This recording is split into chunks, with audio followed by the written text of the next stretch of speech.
At SkinScript Professional Skincare, we've always been and always will be committed to the success of licensed skincare professionals. Passionate about beautiful skin? So are we. Our professional-grade masks, enzymes, peels, and retail products are crafted for real results, formulated to suit every skin type and Fitzpatrick classification. And now, SkinScript is entering an exciting new chapter with refreshed branding and new products. It's not a rebrand, it's a refresh that reflects our growth while keeping our core values and commitment to you, the professional, exactly the same. Discover the trusted brand that grows with you. Visit SkinScriptRx.com and elevate your treatment room today.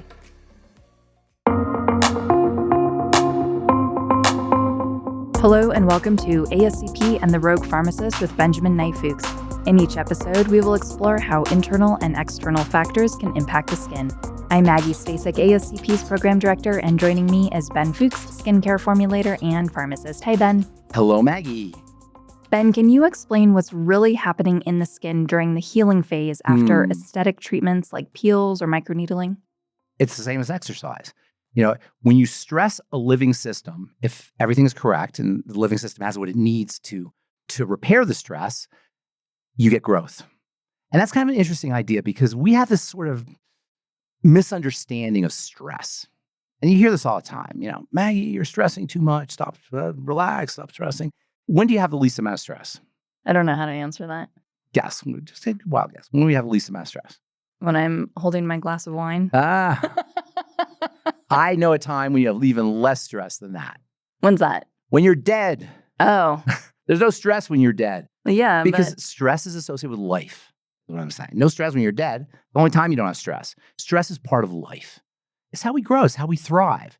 And this brings us to a concept called anti-fragility. A really cool book. If anybody, it's a little bit technical, but it's called Anti-Fragile. And it talks about how there are systems that are fragile, like porcelain, for example. You drop a porcelain plate on the ground, it breaks, it's fragile. Systems that are non-fragile, like steel, you can drop steel on the ground, it's not going to break, non-fragile. And then there are systems that are anti-fragile. Those are systems that grow when they're stressed. And under ideal conditions, living systems will do just that. Living systems are anti-fragile. In biology, they call this hormesis, Hormesis. Hormesis refers to the fact that a little bit of stress causes growth. A little bit of poison is actually good for you. They do studies on people who drink alcohol, and they find that a little bit of alcohol, not a lot of alcohol, will actually activate your liver to produce anti-aging compounds via this hormesis mechanism. This is why we exercise. You lift weights, you tear up your muscles grow back. So this response to stress, this stress response can be leveraged. But in order for it to be leveraged, you have to have all the right components, all the right raw materials to sustain the growth that will be triggered by the stress. In other words, if you stress and there's no raw materials to repair with, your body can't respond to the stress in the most appropriate way. Many of the procedures that we use as skincare professionals, the peels and the microdermabrasion and the dermaplaning and the lasers, they all purport to take advantage of this stress response, this repair response. I say purport because many times these ablative therapies, we'll call them collectively ablative therapies, give you the first half, but not the second half. And in order to get the maximum benefits, to determine how well your ablative procedure is going to be when it comes to anti-aging or growth or making more tissue, making more collagen or healing, you have to have the right raw materials present. And you want those raw materials present immediately after the ablation. And this is not just true about the skin, by the way. This is also not just true about exercise. This is especially true during surgeries. And anybody who's having a surgical procedure can really do a good thing, can really support a prognosis of their surgical procedure by making sure that they're loaded up with nutrients before the surgical procedure occurs. As soon as they cut you, as soon as the scalpel goes in, the healing process begins. And because it's the healing process that's largely the determining factor for how effective or a surgical procedure is going to be, it's critical to make sure that these nutrients are present. And I mean all the nutrients, although I'll tell you about a few key ones, but all of them are really important because the ablative therapy isn't really the determining factor in how effective it's going to be, the process or procedure is going to be in anti-aging. It's the presence of the healing nutrients. And this is why I always say beauty is about healing. Healthy skin is beautiful skin. What we want to do is we want to help the skin heal appropriately, whether it's post-ablation or even if it's just during the day, just because the skin's constantly growing. The skin's constantly repairing itself. The skin in constant turnover. The skin you have right now didn't exist 20 minutes ago when I walked into the studio here. It's a brand new skin. The system is constantly turning itself over, which means it's constantly healing, which means it's in constant need of nutrition. One of the, if not the most important, certainly one of the most important reasons for our collective poor health in this country is a lack of nutrition. Now, there's a lot of other things that could be blamed, but I would say if not the number one cause of our collective poor physiologic health, it's certainly in the top two or three, and that is the lack of nutrition. And most people are going through their lives way under-nutriated. Now, we're talking about post-ablation, but remember, it's not like real ablation when you go about your daily business, but it's kind of like it. I mean, your skin's under stress and you're losing skin cells and new skin cells are replacing it. So we're constantly suffering from pseudo-post-ablative effects. And if you're undernutriated, you're not going to be able to heal as well. That means you're going to age faster, your barrier's going to be weaker, you're going to be more susceptible to sun damage and hyperpigmentation and infections and eczema, all of these kinds of things. So making sure your body is loaded up with nutrients is critical. We in this country dose ourselves with nutrients based on something called the RDAs.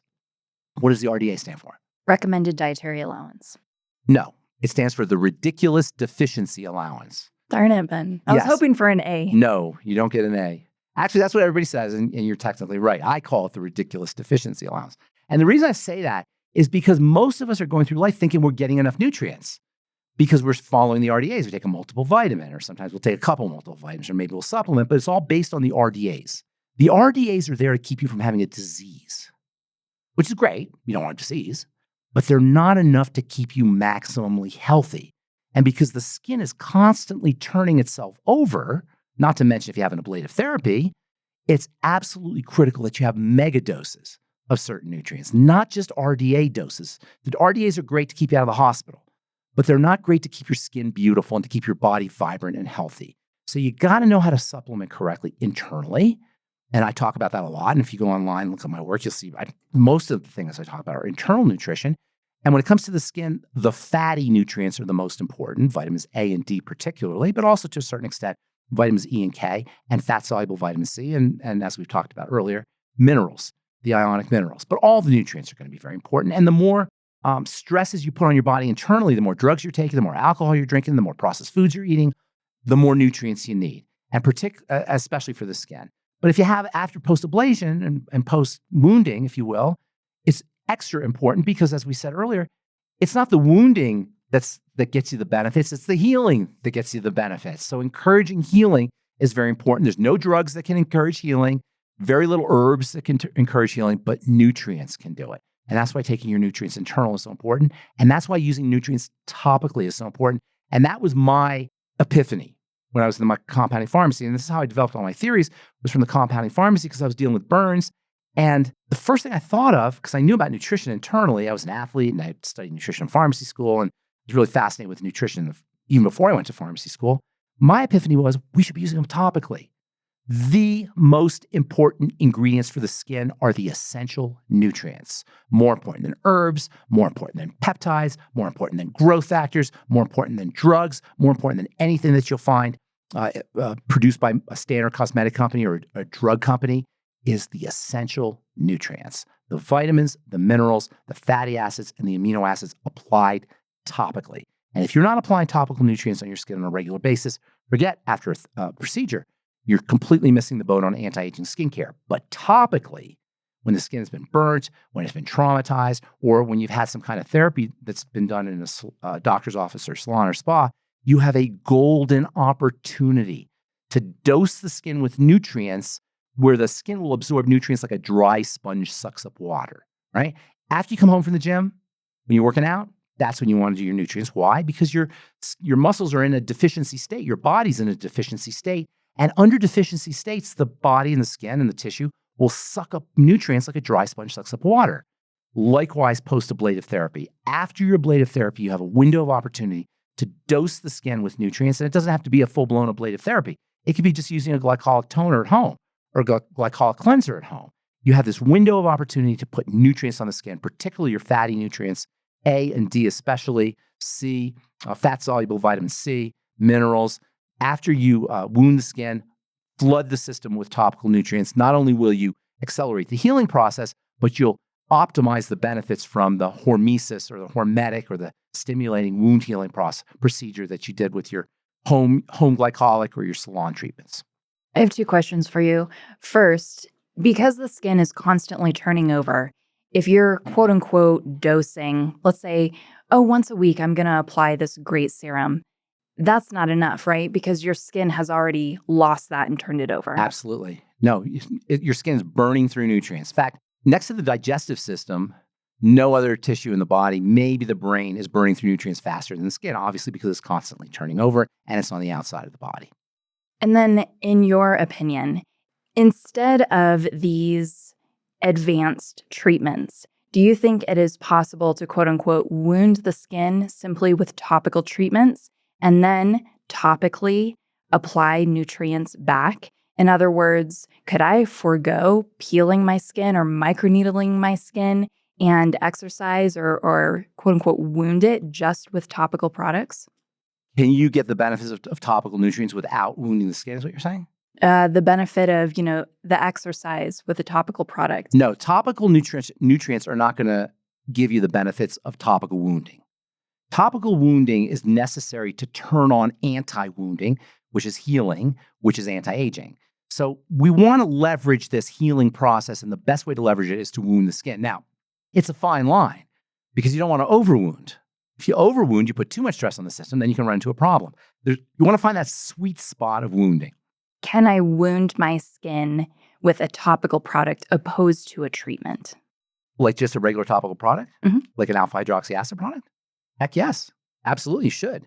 Or my retinol. Is that good enough? Yes, absolutely. Or do I need the laser? Do I need the microneedle? Well, that's like saying, will I get benefits if I go to the gym, or do I need a personal trainer? Well, you'll get great benefits by going to the gym. But if you really want to work out and you really want to be strong, you get a personal trainer. And that's the relationship of salon treatments to home treatments is personal trainer to going to the gym by yourself. Yeah, you can go to the gym by yourself, use HAs and retinol. You could definitely do it by yourself. But you want to be really, really strong, find a personal trainer. And I always tell my estheticians, you got to regard yourself as a personal trainer for your client's skin. That's how you want to look at yourself. You're training the skin. Just like a trainer trains your body in the gym to get your big muscles and get your body in shape. As an esthetician, you want to be a personal trainer for the client's skin to get the skin in shape. That concludes our show for today, and we thank you for listening. But if you just can't get enough of Ben Fuchs, the ASCP's Rogue Pharmacist, you can find him at truthtreatments.com. For more information on this episode or for ways to connect with Ben Fuchs or to learn more about ASCP, check out the show notes.